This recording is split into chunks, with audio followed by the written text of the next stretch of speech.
बिस्मिल्लाहिर्रहमानिर्रहीम, अस्सलाम वालेकुम। अभी भी जो नेपरा का टैरिफ आया है ये अनप्रेसिडेंटेड है थोड़ा सा हमारे लिए, क्योंकि जो ओरिजिनल टैरिफ आया था जो कि जून 2025 में आया था, इस पे तकरीबन 2.5 साल लगे थे ये डिटरमिन करने में, और काफ़ी बहस के बाद, एविडेंसेस के बाद, थर्ड पार्टी इस पे कुछ जो है वो रिपोर्ट्स भी थी जिनको कंसिडर किया गया था, उसके बाद ये टैरिफ बनाया गया था।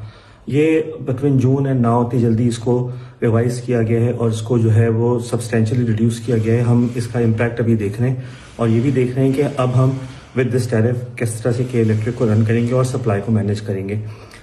हमारे जो बाकी के इलेक्ट्रिक के हमारे लीडर्स हैं वो सारे इसको असेस कर रहे हैं, हमारी टीम्स देख रही हैं, और हम इंशाल्लाह जैसे ही हम इसको सही तरह एनालाइज कर लेंगे, जिसमें हमें हो सकता है थोड़ा सा 1-2 दिन लगें, फिर हम बेहतर तरीके से बता पाएंगे कि इसका केई के ऊपर क्या इम्पैक्ट होगा और हमारे जो कस्टमर्स हैं उनके ऊपर भी क्या इम्पैक्ट होगा। ऑब्वियसली हमारी पूरी कोशिश होगी कि हम जो सप्लाई है उसको बिल्कुल बिला तात्पुर, जिस तरह अभी हम सप्लाई करते हैं वैसे हम जारी व सारी रखें, मगर यकीनन जब इतना फाइनेंशियल इम्पैक्ट होगा तो उसका कुछ ना कुछ इम्पैक्ट हमारे ऑपरेशंस पे आ सकता है। हमारी पूरी कोशिश होगी कि हम उसको मिनिमल रखें टू द सार्फ हमारे जो कस्टमर्स होंगे।